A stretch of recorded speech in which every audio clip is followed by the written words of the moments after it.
enfermedad, ¿verdad? Esta pandemia, pero gracias a Dios de que somos afortunados de estar iniciando. Buenas noches. Les decía que realmente somos afortunados en el sentido de poder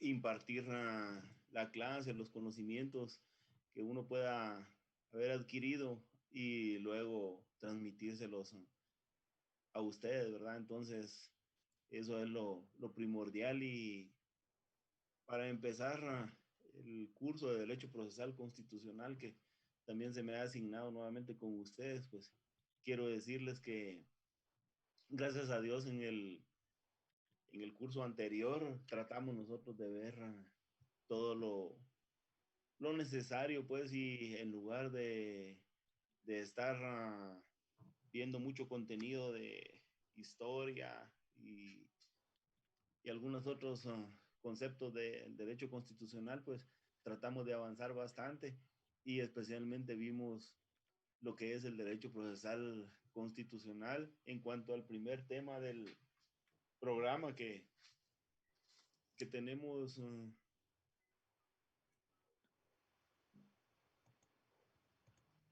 Especialmente lo de la defensa de la Constitución, la protección constitucional, las garantías constitucionales. Y aquí que vamos a ver lo que es el amparo en cuanto a la naturaleza jurídica y los tipos de amparo que hay, los elementos del proceso de amparo, la jurisdicción, competencia y la intervención del Ministerio Público como de tercero interesado y las partes en el proceso de amparo, la autoridad, el objeto, los actos procesales, y de ahí mismo también como otra institución del derecho procesal constitucional que tenemos la exhibición personal y la constitucionalidad de las leyes, y como órgano máximo tenemos la Corte de Constitucionalidad. Asimismo, los derechos humanos, la jurisprudencia y sus efectos, eso sería el programa en sí. Entonces,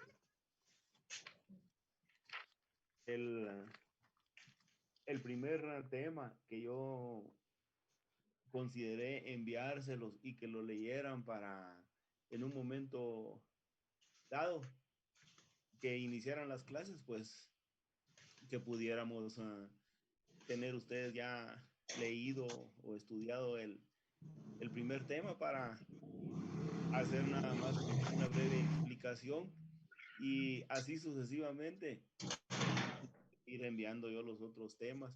Yo considero que así como este tema lo vamos a tratar de explicar aquí despacio, considero que unas 2 sesiones, haciéndoles la salvedad que me programaron que impartía este curso los días miércoles a las 7:30 y también jueves, pero el problema fue, y eso ya lo puse en consideración de administración, que el día jueves a la misma hora también me asignaron derecho notarial 2 en el 8º semestre, entonces eso lo van a corregir, pero mientras tanto, en esta semana yo les imparto la clase el día de hoy y luego estaré comunicando en el chat que se tiene ahí de la sección o por medio de Sergio, Josué, también, ¿verdad? Para la otra semana también continuar con el programa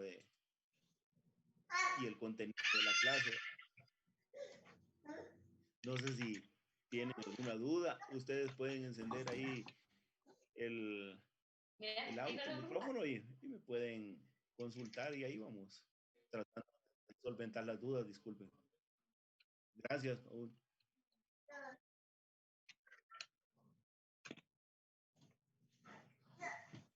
Pero le voy a dar un poquito. Sí, me decía.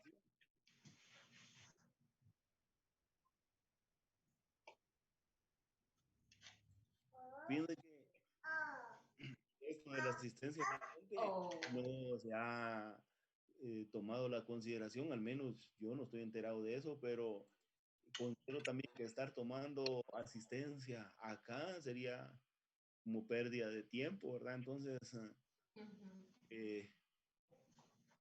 fíjate que ahorita, por ejemplo, hay ya 49 participantes.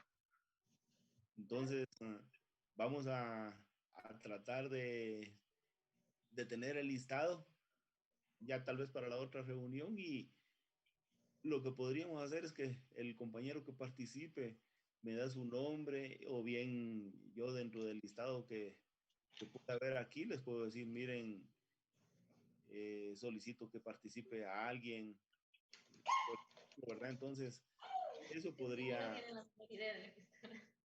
¿Quién? ¿Sí? Ahí tomen buenas noches, aquí les habla Ronnie. Sí, Ronnie. Ahí tomen en cuenta, no vaya a tomar en cuenta al niño que está ahí hablando. Ah, se va a poner derecho procesal constitucional. Solo para decirles ahí que apaguen su micrófono, compañeros. Ah, muchas gracias. Y cuando alguien quiera participar, lo enciende y me interrumpe, no hay ningún problema. Y si hay alguna duda, lo solventamos de una vez, la aclaramos y si no, en una próxima clase. Ya la metodología ustedes la conocen, no hay ningún problema. Y primeramente Dios que vamos a tratar de aprender lo máximo y salir avante también en el curso, ¿verdad? Que todos los que pretenden es también ir avanzando. Y ante esto, esa es otra cuestión que vamos a tratar de dejar aquí algunos trabajos para los 25 puntos de zona y los acumular. Y menos quiero yo es que se expongan ustedes en las instituciones, ir a hacer algún trabajo, una cosa así, no, para nada, pues, sino que, ¿sí?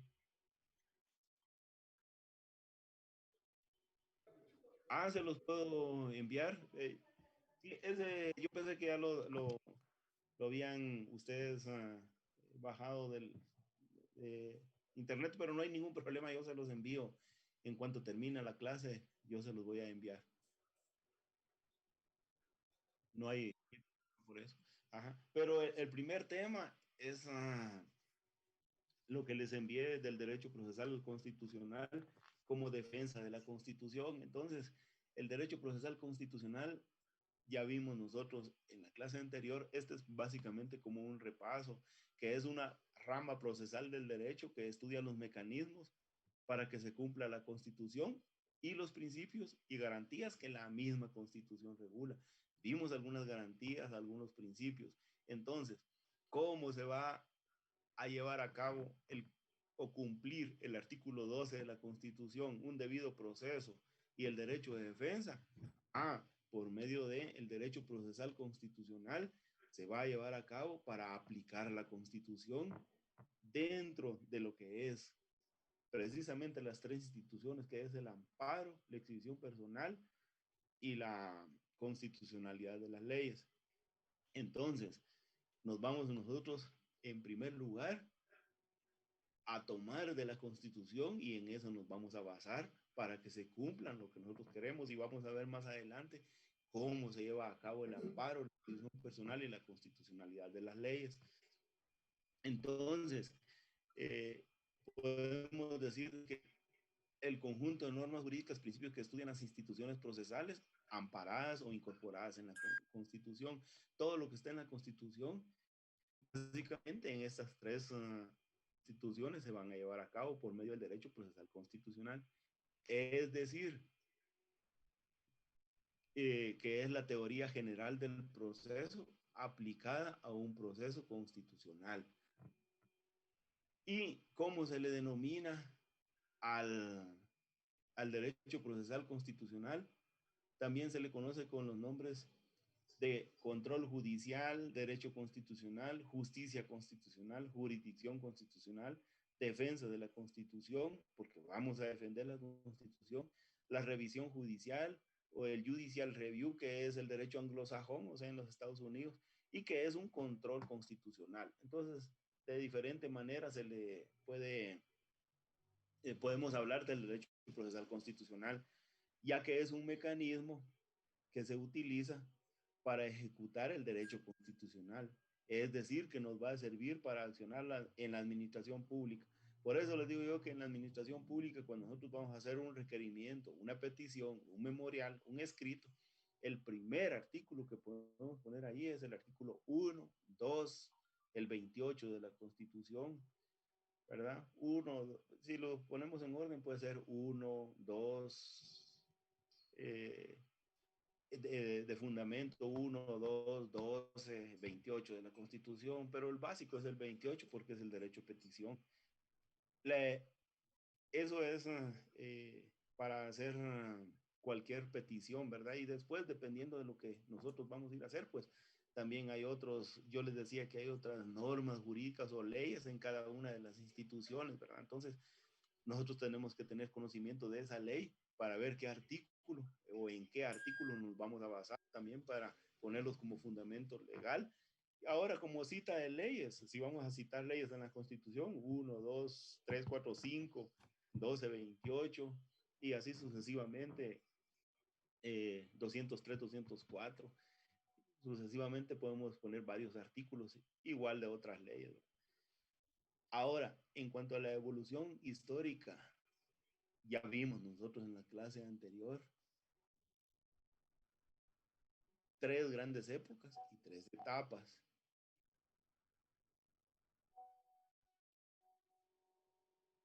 En cuanto a esto de las etapas, perdón, de las épocas, está la época romana, la Edad Media o Medioevo, la época contemporánea y moderna, y también vimos cada una de ellas.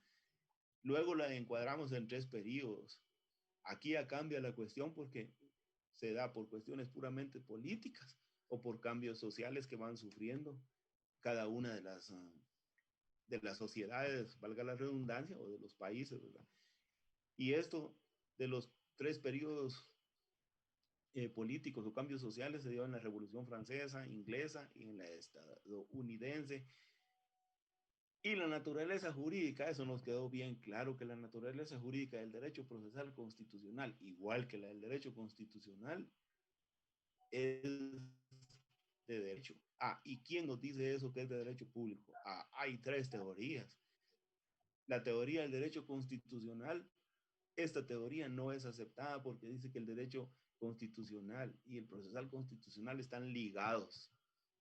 El derecho procesal constitucional ligado al derecho constitucional, pero la misma teoría dice que no es aplicable en nuestro medio porque no es que se encuentre ligado, sino que sirve para el desarrollo del derecho constitucional. O sea, el derecho procesal nos va a servir para desarrollar el derecho constitucional, nos va a servir para desarrollar la Constitución, las 4 leyes constitucionales y hacer que se cumpla. Hay otra teoría, la mixta. Dice que el derecho procesal constitucional puede ser público y privado. Tampoco. Eso es mentira, no es aceptable porque ya dijimos que el derecho es público. Y la tercera teoría, que es la tesis procesal. Esta tesis procesal, esta es la aceptada porque afirma que el derecho procesal constitucional es eminentemente procesal y por lo tanto de carácter público. Es la más aceptada porque el proceso es un medio necesario para llegar a un fin. O sea que vamos a llevar un proceso, pero en forma pública. No puede ser un proceso que lo van a tener ahí como privadito y no nos dejan ver el expediente, el proceso. No, esto es de carácter público y en cualquier momento nosotros podemos hacer énfasis en ver un proceso. Por eso es que el derecho procesal constitucional es público y es la más aceptada porque es un medio necesario para llegar a un fin, para aplicar la norma jurídica, la Constitución y esas leyes constitucionales es el medio para llegar a un fin. ¿Por qué? Porque todo proceso tiene por lógica 3 aspectos. Eso también ya lo vieron ustedes en derecho civil, en penal también, que hay acción, está la acción, la prueba y la sentencia. La acción, Disculpe, porque cuando... solo hay unos compañeros que dicen que no han podido entrar, Ah, que se los pudiera aceptar, disculpe. sí, ahorita lo vamos a emitir. Gracias, Josué. Gracias, muy bien.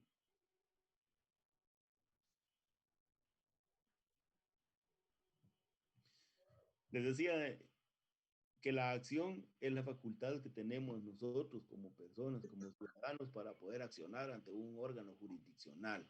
Un órgano jurisdiccional podemos acudir, solicitar o pedir porque tenemos una pretensión. Entonces, como creo o creemos que tenemos ese derecho, quiero que se haga efectivo a través de la acción, porque si nosotros nos quedamos, como decimos, de brazos cruzados y no accionamos, ahí se perdió ese derecho, pasan los días, meses, y cuando nosotros queremos venir a hacer algo, ya esto avanzó. Entonces, como creemos tener ese derecho, entonces vamos a accionar porque nos asiste.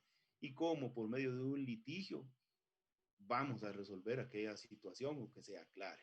Para alguna de las dos partes va a haber aquí resultado. Uno va a estar contento, el otro no.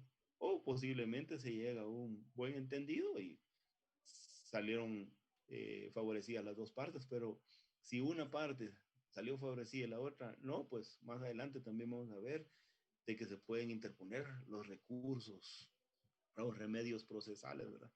Entonces, como ya accionamos, yo les decía de que cuando presentamos un memorial y accionamos, en ese momento le van a notificar a otra persona, le van a notificar a la otra persona, ¿verdad? Entonces, cuando le notifican a la otra persona, en ese momento, o a la otra parte, en ese momento se dan cuenta y van a contestar la demanda que se presentó, el escrito, el memorial.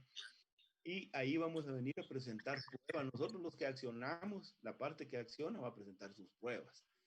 Y la que se va a defender también tiene que presentar medios de prueba para demostrar o de convicción, ¿verdad? En el derecho penal, medios de convicción para demostrar de que lo que vamos a contestar nosotros no es la veracidad y lo que nos están a nosotros accionando, nos están diciendo, no es la veracidad de las cosas. Pero entonces la prueba, dice, es todo medio o mecanismo que se utiliza para demostrar los hechos que se argumentan dentro de un proceso, para desvanecer algo, ya sea que nos van a servir a nosotros para demostrar algo o al otro le va a servir para desvanecer aquello, ¿verdad?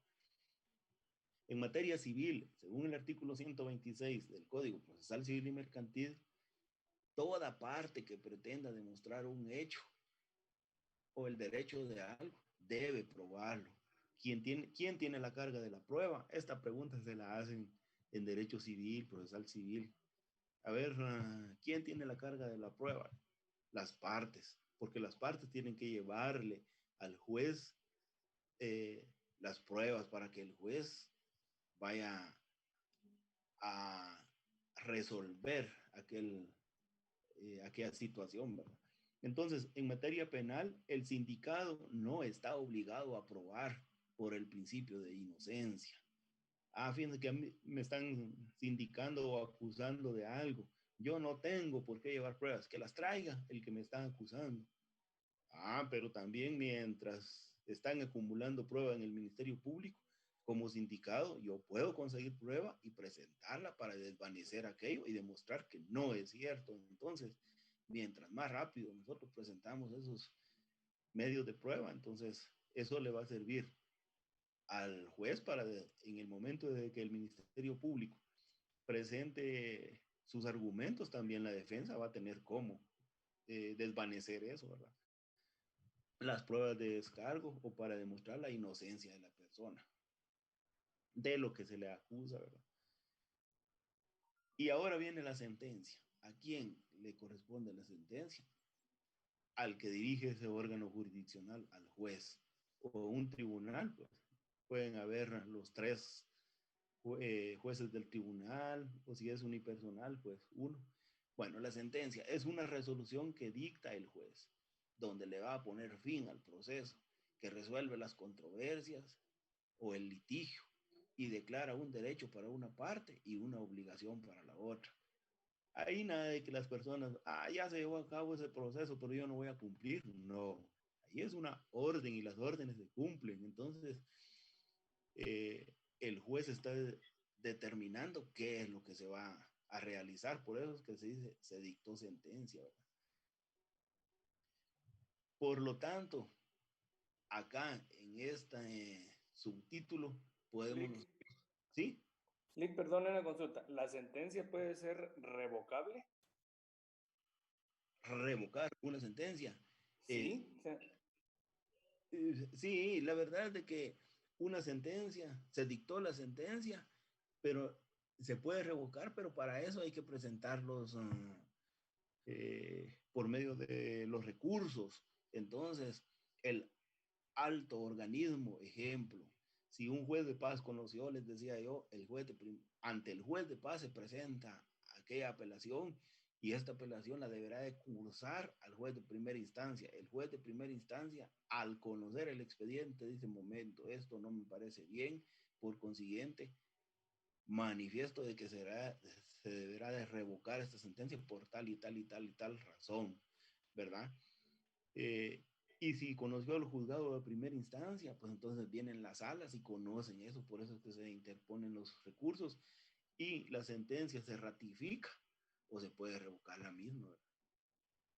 Dependiendo de cómo se haya llevado a cabo el proceso. Por eso son los recursos. Así es, Ronnie. ¿Sí? Bueno, entonces igual ahí sería, o sea, en la hora de la revocación o a la hora del análisis de la sentencia, puedes, pongámosle que le pusieron 10 años y en la revocación le pueden quitar los años o le pueden incrementar años. Así es.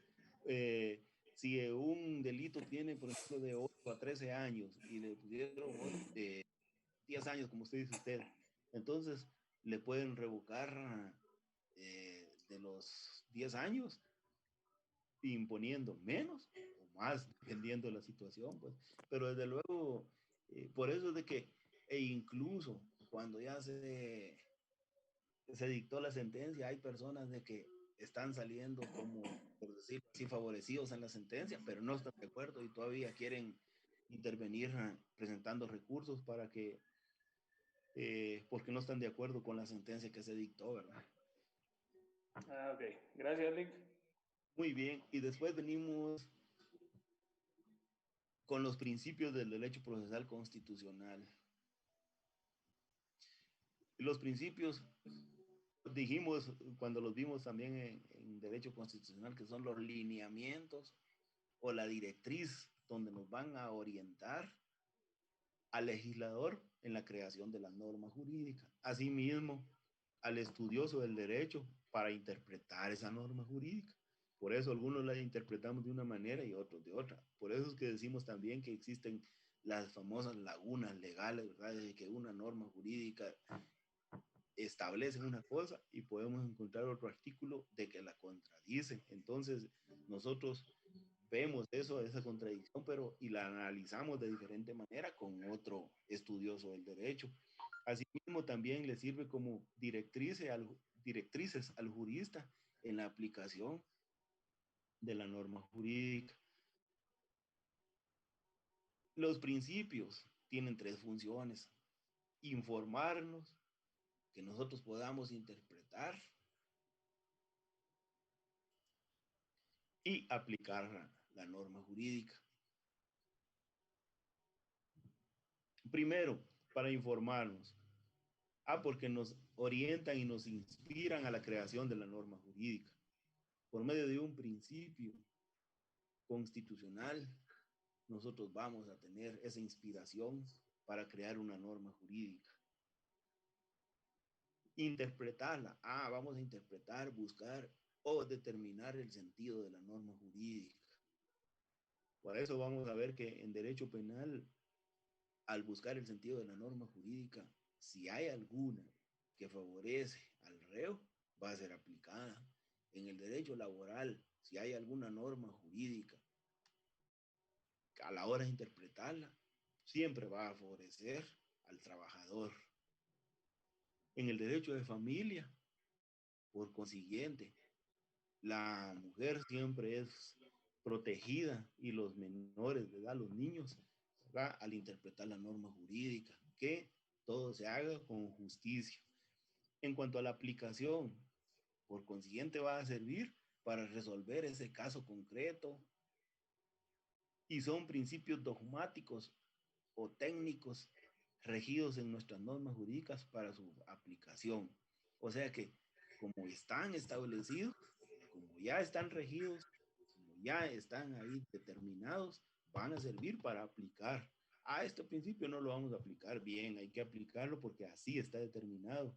Uno, dos, los principios que sean, por ejemplo, en algunos principios constitucionales nosotros vimos también lo que es la supremacía de la Constitución. Fíjense que vamos a aplicar esta norma jurídica, no, fíjense que esa norma jurídica contradice a la Constitución, no, hombre, esta va a ser aplicada, no, primero la Constitución, de conformidad con los artículos que anotamos ahí, el 175, el 204, y que tienen relación con el 9 de la ley del organismo judicial y el 3 y el 114 de la ley de amparo, exhibición personal y constitucionalidad. Si leemos esos artículos, en las tres leyes establecen cuestiones similares de la supremacía de la Constitución. Luego tenemos la imperatividad constitucional. La Constitución se impone, o sea, la imperatividad es que prevalece automáticamente sobre gobernantes y gobernados. Como aquí se aplicó nada más, fíjate que se aplicó a aquellas 8 personas y a los otros que estaban allá, el derecho aquí no se va a aplicar porque estaban en una reunión en carretera El Salvador, y esas personas de seguro que son personas que son muy allegadas al juez de asuntos municipales y a la corporación municipal del lugar. No, ahí se está aplicando pues igual, se tiene que aplicar para gobernantes y gobernados. Y si algún miembro de la corporación hubiera tenido que ver en eso, también se le aplicaría aquí la norma jurídica, porque aquí va a ser parejo para todos y así se tendría que realizar, ¿verdad? Por eso es de que los principios vinculantes se obligan a todos los ciudadanos y se aplicará a todos por igual. Y la Constitución establece de que se aplicará la norma jurídica o la ley, la Constitución, a todos sin excepción alguna. ¿Y quién va a conocer esto? Un juez natural. El juez natural es toda persona que deberá, o sea, toda persona deberá ser juzgada por un juez o tribunal competente y preestablecido. Fíjese usted que lo que pasa es que como ahí no hay juzgado, o ese juez no era el de este juzgado, lo que pasa es que un juez no puede estar en el juzgado simple y sencillamente. Podemos saber de que está un determinado, otra semana no está ese juez, sino que hay otro, es porque está supliendo al juez, pero porque la Corte Suprema de Justicia lo nombró en sustitución del otro o que lo fuera a cubrir, pero el juez es un juez que ya está preestablecido para que vaya a llevar a cabo la normativa del artículo 12 de la Constitución, de que toda persona tiene derecho a un proceso y que se debe de seguir el proceso en todas sus fases que ustedes ya vieron en teoría del proceso, ¿verdad? Y la instancia plural o pluralidad. El Estado conoce que en cualquier proceso no habrá más de 2 etapas. Lo que preguntaba Ronnie, ¿verdad? De que también después de que termina una sentencia, entonces vienen los recursos o la otra instancia. Y de aquí viene la ejecución, que es el cumplimiento de la condena, que es según el artículo 221 de la Constitución y el 59 de la LOC, que eso le corresponde a los juzgados de ejecución. El debido proceso, que hablamos del artículo 12 de la Constitución y que esto es inviolable. También el 16 de la LOJ. El derecho de defensa, que nadie puede ser condenado sin antes de haber sido citado, oído y vencido en juicio, hasta que se lleve a cabo el proceso y termine el proceso ante el juez. Hasta entonces van a decir de que terminó dicho proceso y que se dictó una sentencia. Y la presunción de inocencia es que toda persona es inocente. Es cierto, lo detuvieron porque se le está acusando o sindicando de algo, magnífico. Pero mientras se lleva a cabo el proceso, la persona va a ser inocente, ¿verdad? No puede ser declarado responsable de algo. Va a ser responsable de algo cuando sea declarado judicialmente en una sentencia debidamente ejecutoriada. Es decir, ejecutoriada es porque notificó, pasaron ya, digamos, los 3 días que se notificó y no contestaron o no se opusieron a esa sentencia. Entonces, ahí ya cumplió, ya está ejecutoriada porque cumplió el plazo establecido. Y en cuanto a las instituciones del derecho procesal constitucional, esto es lo que también explicamos del Tribunal Constitucionalidad, la jerarquía de las normas, la justicia constitucional. Considero que también en otra clase lo vamos a explicar y las categorías procesales, cómo se manifiestan en el derecho constitucional. Lo que ya les hablé de la acción, jurisdicción y el proceso, aquí lo vamos a ver cómo se lleva a cabo según el punto 1.7, las categorías procesales, cómo se manifiestan en el derecho procesal constitucional y la manifestación de las categorías en dicho proceso, ya aplicando la ley de amparo, excisión personal y constitucionalidad. No sé, todavía tenemos aquí como unos 7 minutos de la clase de hoy, si tienen alguna duda, alguna pregunta, y posiblemente en la próxima clase yo trataría de ver cómo les envío eh, algún bueno, aparte del contenido que ya les dije, algún trabajo para ir acumulando los 25 puntos, ¿verdad? Entonces ahí lo vamos a ir tratando de hacer, pero lo que menos vamos a tratar es de exponernos, ¿verdad? Eso es lo que yo les puedo manifestar por el día de hoy. Y una vez más, para los compañeros que ingresaron ya tarde o después de haber iniciado, pues los felicito de poder continuar con las clases y deseándoles siempre que lo mejor, pues, tanto para ustedes como para su familia, ¿verdad? Entonces, no sé si tienen alguna duda al respecto de lo que hemos visto el día de hoy. Y como ya les envié esto, considero que en otra clase vamos a terminar el material que les envié y luego les enviaré lo de las siguientes 2 clases, porque tengo entendido también, a ver si lo van a confirmar, de que el 10 de agosto van a hacer los exámenes, pero tenemos por lo menos de unas 4 a 6 clases mínimo antes del examen, ¿verdad? Y de lo que miremos acá es sobre eso va a versar el examen. Lick, sí, licenciado. Solo para recordarles a los compañeros de que igual a usted hay un compañero, Paul, él ha sido generoso con los de la clase, ha estado grabando todas las clases que hemos tenido, y cualquier duda o algo lo pueden buscar en el YouTube. Correcto, muy bien, gracias. Paul es él, ¿verdad? Sí, Paul, sí, ahí lo he estado en comunicación. Cualquier duda que tengan pueden ver la clase, ¿va? Los que no entraron, pues igual comentarles de que lo busquen en el YouTube, ¿va? Para que puedan ponerse al día y estar al corriente de las explicaciones que usted ha dado, ¿va? Correcto, muy bien, gracias. Licenciado, buenas noches. Sí, buenas noches. Buenas noches, con una consulta, licenciado, perdone, donde indicaba el punto del juez natural, indicaba Sí. que el juez pues va a estar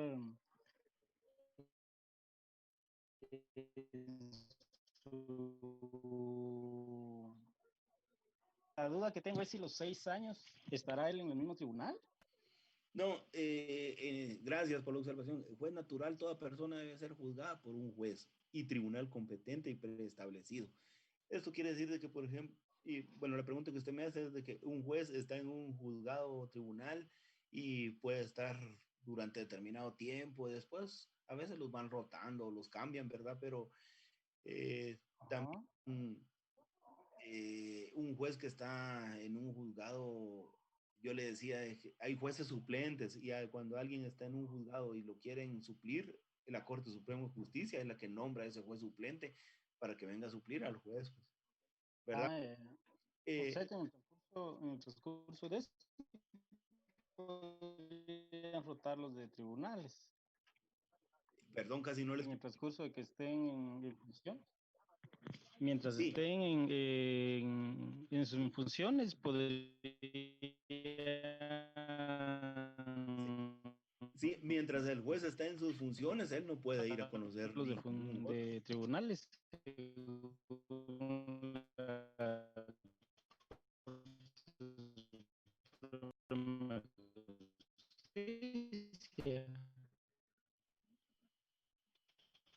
Sí, le decía de que mientras está, a ver si le capté, mientras el juez está en sus funciones, no Gracias. puede ir a un juzgado. Y cuando dice aquí que tiene que ser un juez competente o tribunal, es porque muchas veces dicen, hay un caso y lo va a conocer el juzgado de paz. El juzgado de paz conoce de conformidad a la jurisdicción y competencia, pero hay casos que ya no los conoce, entonces tienen que ir al juzgado de primera instancia y si es en horas de la noche, tienen que ir al juzgado de turno, ¿verdad? En este caso, de Antigua, pero no puedes conocer más allá de lo que está facultado para tal situación, Muy bien, licenciado, gracias. para servirle.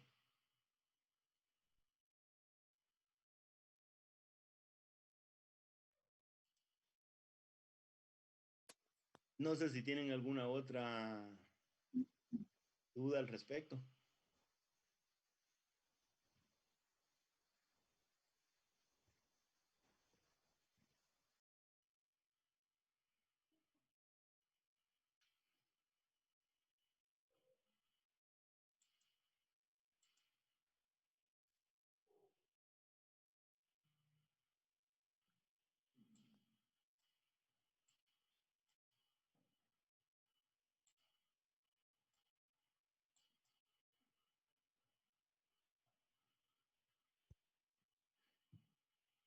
Sí,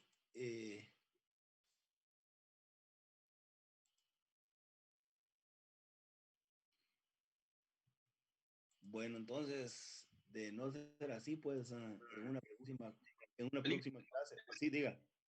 Yo tengo una duda en relación a los términos supremacía de la Constitución, en relación a la supremacía legislativa, si es correcto ese término, o lo correcto a referirse a primacía legislativa. Y puede utilizar los dos, la supremacía de la Constitución y la supremacía legislativa, que se refiere a lo que el legislador, en este caso el Congreso de la República, ha legislado. Hay una supremacía legislativa. ¿Y cuál es esa? Que la Constitución entonces prevalece sobre cualquier ley o tratado y siempre con los mismos artículos, los 4 o 5 artículos que tenemos anotados ahí en el material. Así es de que el tiempo está terminando y de mi parte, muy buenas noches y siempre les deseo, como les decía al principio, lo mejor y que Dios los bendiga. ¿Sí? Siempre ahí estamos a la orden. Gracias.